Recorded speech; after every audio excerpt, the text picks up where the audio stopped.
Почитувани гледачи на Автомагазин, срдечно добре дојде во новото издание кое ќе биде посветено на тест на електрични возила. Тука имаме 4 примероци на најпродаваните електрични автомобили во Европа. А ние во тек на 24 часа тука на центарот Навак покрај Белград ќе направиме неколку тестови. Не е само кој ќе победи, туку кој најбрзо ќе се наполни, кој ќе потроши најмалку електрична енергија и да не набројувам понатаму. Но пред да го видите нашиот импресум од овие 24 часа, ве поканувам да ги видите флеш вестите.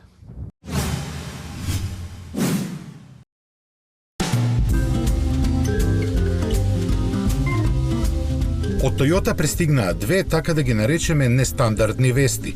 Првата е дека јапонските инженери патентирале систем кој ќе помогне во борба против крадците на автомобили. Како оружје ќе се користи одреден мирис што ќе се испушта во внатрешноста на возилото кога сензорите и имобилајзерот ќе откријат дека некој се обидува неовластено да го стартува моторот. Системот ќе го одредува мирисот што ќе биде испуштен, кој може да биде и солзавец. Во апликацијата за патентот се наведува дека тој ќе биде поврзан со телефонот на собственикот на возилото, како и дека ќе биде во способност после тоа да ги отстрани непријатните мириси и да ја освежи внатрешноста на автомобилот. Ваков систем сигурно нема да има возилото за кое се однесува втората вест, бидејќи е наменето да се движи по месечината. Тоа се развива заедно со Јапонската вселенска агенција и треба да биде подготвено за мисија во 2029 година. Долго е 6, широко 5,2 и високо 3,8 метри и во него ќе има простор за 13 квадратни метри за престој на двајца астронаути. Луѓето во неговата внатрешност ќе можат да ги соблечат заштитните одела за полесно да ги извршуваат задачите. Со помош на соларна енергија и водородниот погонски систем со горевни келии од Toyota ќе може да помине до 10.000 километри. Планирано е да отпатува до месечината пред на неа да стигне човечката експедиција и само да отиде до местото каде ќе ја дочека. Вредноста на проектот не е позната.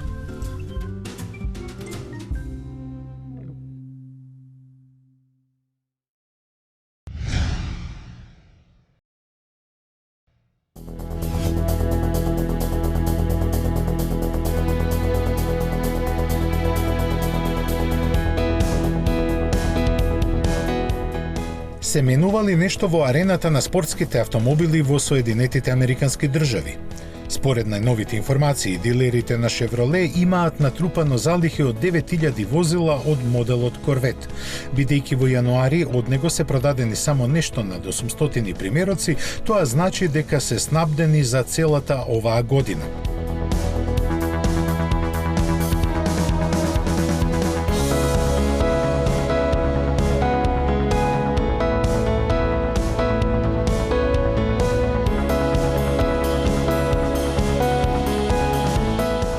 Едни велат дека Chevrolet намерно произведувал значително поголеми количини од Corvette за да има доволно време технолошки да ги подготви монтажните ленти за новата генерација која се очекува во септември. Други пак дека увозната конкуренција го има прегазено овој спортски двосед и купувачите веќе не се подготвени да плаќаат по повеќе од $50,000 за него. Вистината најверојатно е некаде измеѓу, но факт е дека од Corvette во 2016-та се продадоа повеќе од 40.000 примероци. На располагање се повеќе верзии со V8 мотори, од кои најсилната има 765 конски сили и постигнува 346 км на час.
Simply clever.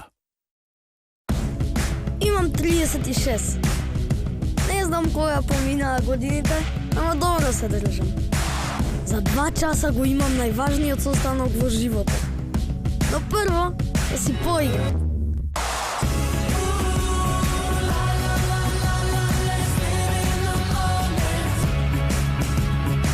Со новата Suzuki Vitara.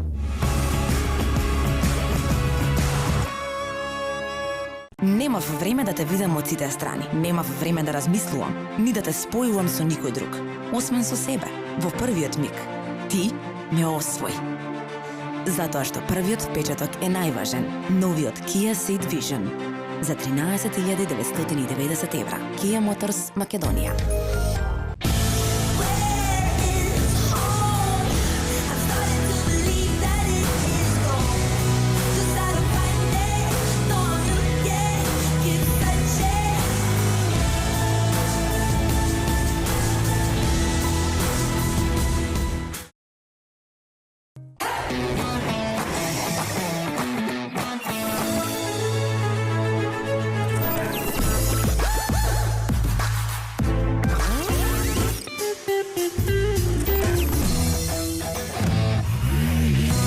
Едноставно до нов автомобил. Со Шпарка се лизинг.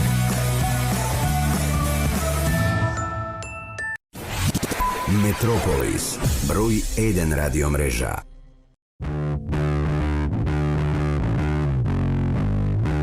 За секој кој постојано се стреми кон повеќе.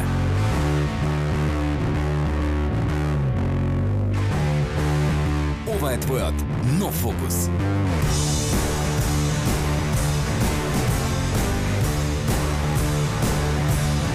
Прогласен за автомобил на годината во Македонија.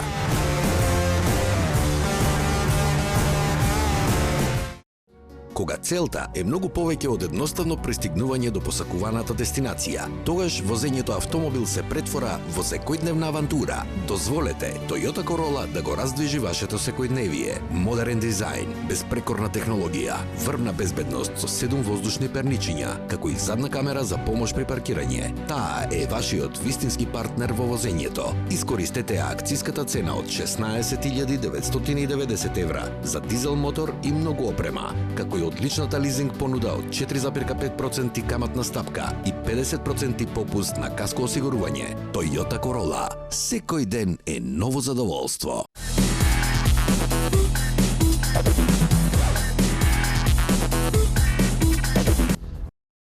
Добре дојдовте назад на Навак. Renault Zoe, BMW i3, Hyundai Kona и електричниот Golf. Тоа се денешните електрични автомобили во кои ќе поминеме 24 часа и ќе видиме кој ќе направи најголема километража, кој ќе потроши најмалку струја, кој ќе помине најмалку време на пуњачите, односно ќе може да доминира на оваа патека. Имаме 24 часа време и да се ротираме како возачи во сите автомобили. Инаку, од правилата за возење за овие 24 часа може да се полни автомобилот кога сакаме и кога мислиме дека треба. Може да се заменуваат возачите исто така по потреба или кој како сака. Тоа се оние основни правила што се однесуваат за следниве 24 часа кои ќе ги поминеме на патеката Навак со 4 електрични возила. Да не губиме време, еве го уште малку имаме. 5-6 минути до почетокот на стартот на трката и во текот на трката ќе се вратиме и ќе ви објасниме како е чувството за управувачот на секој од овие 4 автомобили.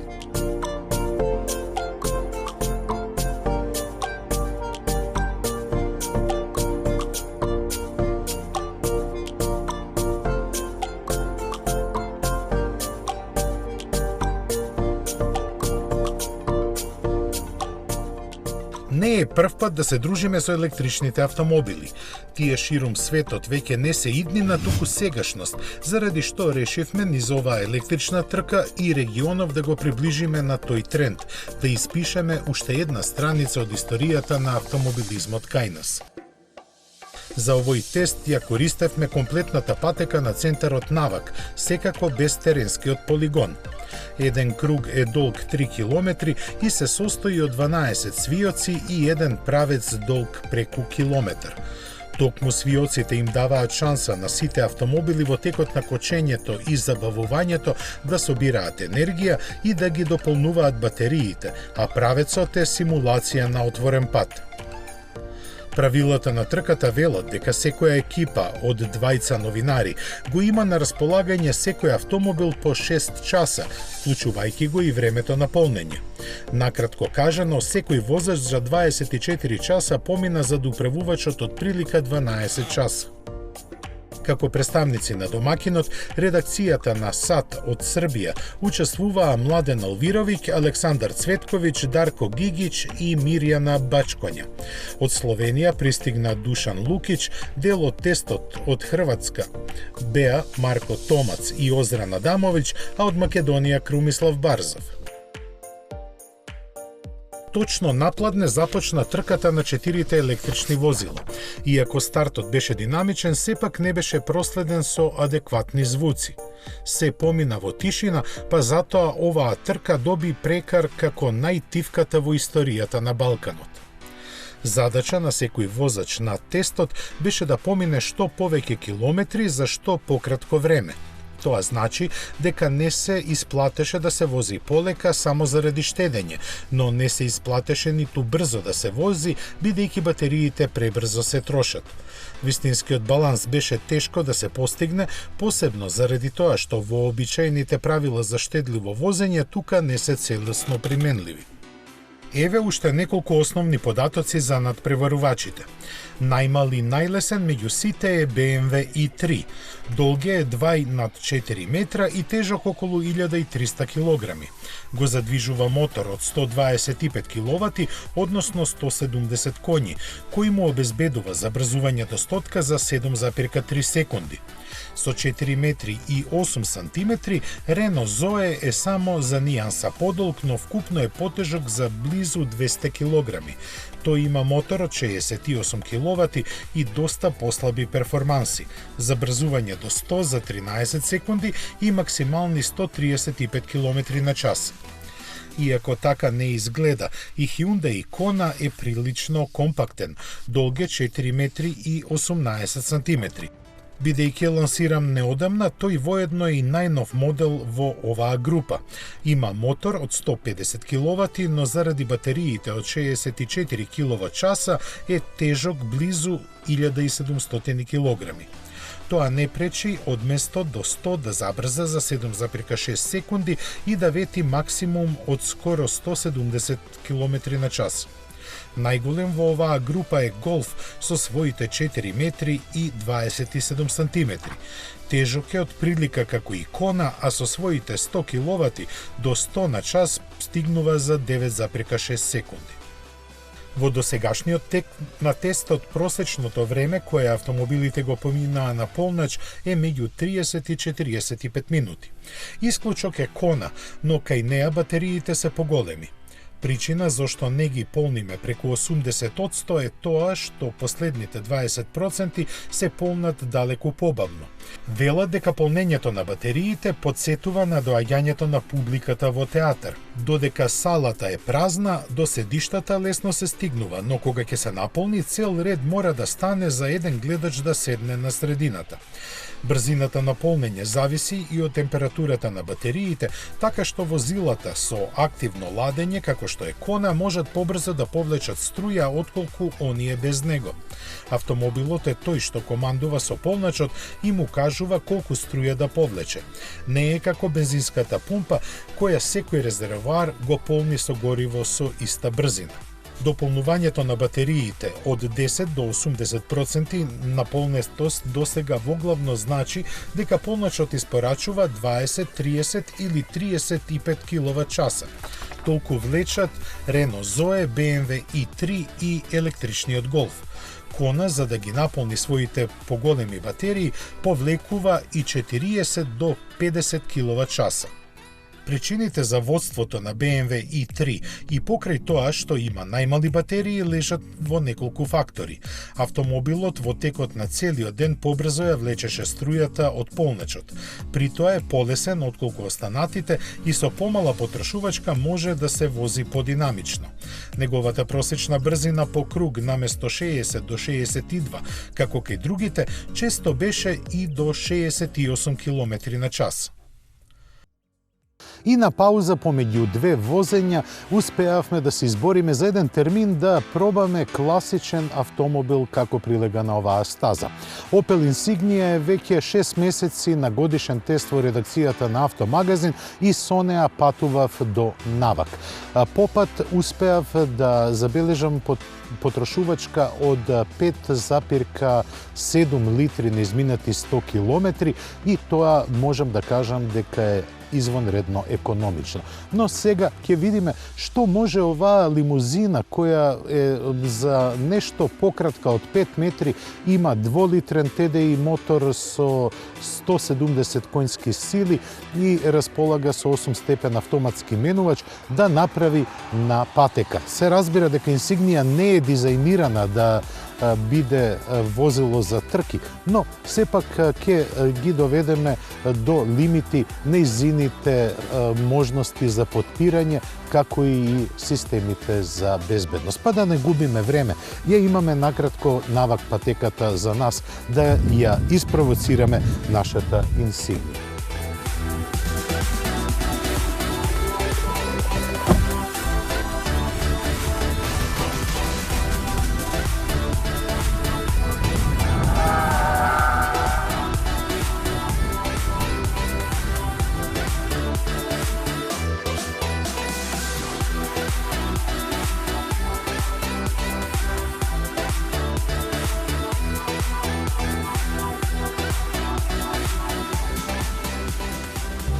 И сега се наоѓаме на патеката каде што ќе ги испробаме, како што најавив, можностите на Insignia.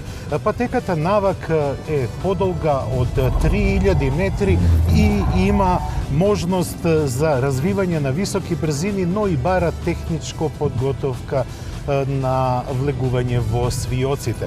Па така, во првите два свиока влегов многу агресивно, каде што многу добро изреагира ESP системот. Сега доаѓаме до еден свиок кој е агресивен. Има повеќе од 270 степени влезно-излезен агол, кој прераснува повторно во десен свиок кој пак се претвора во остар лев. За сега, иако малку поагресивно влегувам во свиоците, може да кажам дека Insignia се држи господски и стоички.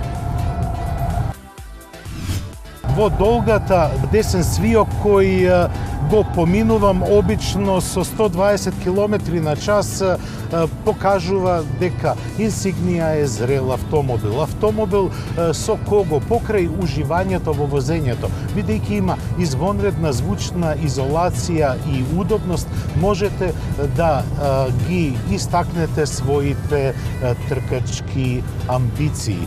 Со просечна потрошувачка, барем досега од 6,2 литри, бидејќи во градските метежи на Белград потрошувачката порасна, можам да кажам дека сум извонредно задоволен од економичноста, но и од експлозивноста, бидејќи, како што реков, однесувањето на Insignia на тркачка патека е повеќе од забавно. Јас ова не го очекував од оваа лимузина. Можеби од Astra GTC или пак од спортскиот дериват на Corsa, но не од Insignia, зашто можам да кажам дека треба да и се симне капа. Се однесува како компакт, лесно се управува и послушна е, особено кога ја возите со изгаснат ESP како што јас сега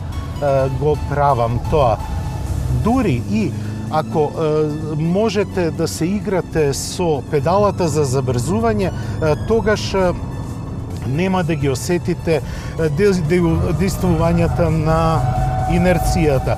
Како што сега се случува во овој долг свиок. Јас малку ги палам гумите, но се прави поради задоволство во возењето. А мене ако ме оставите на оваа патека, би се забавувал до утре сабајле. Но за жал, времето кое ни е дадено да го користиме на патекава полека, но сигурно завршува, бидејќи јас сепак дојдов овде на тестот на електричните возила во кои учествувам со 24 часовно возење, а ми беше дадена можност да ја испровоцирам инсигнија додека паузирам. Па, повторно доаѓа времето на моето возење на електрични автомобили. Стил на возење кој е сосема поинаков од оној што сега го правам со инсигнијата. Навистина можам да кажам дека е извонредно задоволство и инсигнијата представува вистински избор и за оние подинамични возачи кои сакаат понекогаш да си го испровоцираат адреналинот. Но тука сме, како што реков, за возење на електрични возила. Големата четворка, Renault Zoe, потоа BMW i3, како и Hyundai Kona и електричниот Golf покажуваат дека не се зрели за возење на патека. Нивното возење е врзано со мала брзина и економично размислување при возењето, па затоа може да кажам слободно дека не уживам во возењето на електричните возила баш поради тој факт, бидејќи забавата е исклучена од возењето. А на долгиот правец пред да застанам постигнувам брзина од 180 км на час, кое е навистина многу добро за потенцијалите што ги има инсигнија. Сега одам да испаузирам со неа.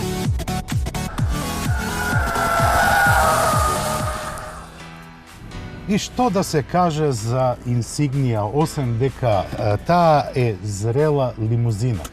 Таа има потенцијал да се вози мрзливо, економично, но и да се направи забавно возење на патека.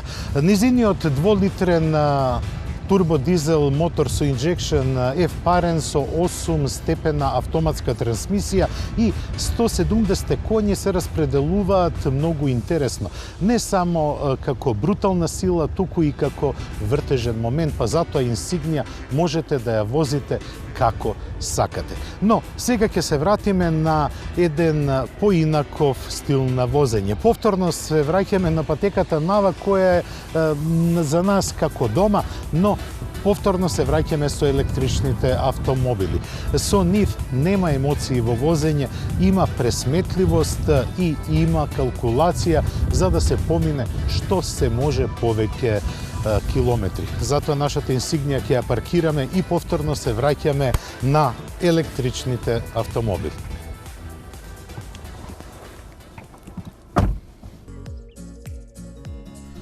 До овој момент Renault Zoe има поминато 878 километри, Golf 896, а BMW само 1 километар повеќе.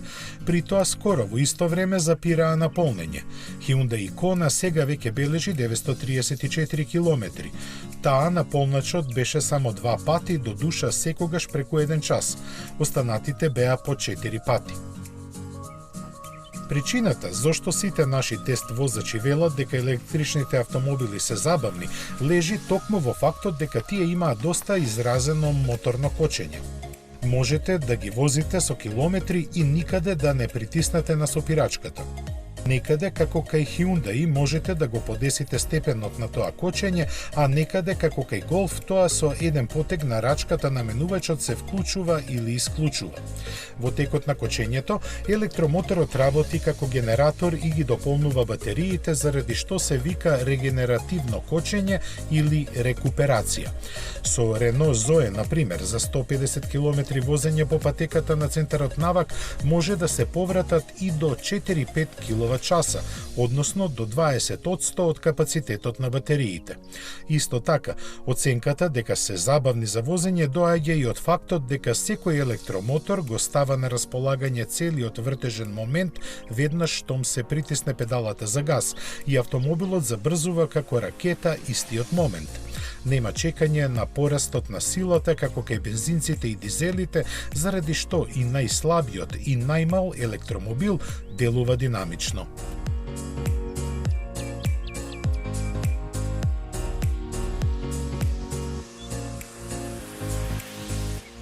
Верувале или не, целиот овој тест во смисла на потрошената електрична енергија според македонските цени на струјата чинеше помалку од 4.500 денари.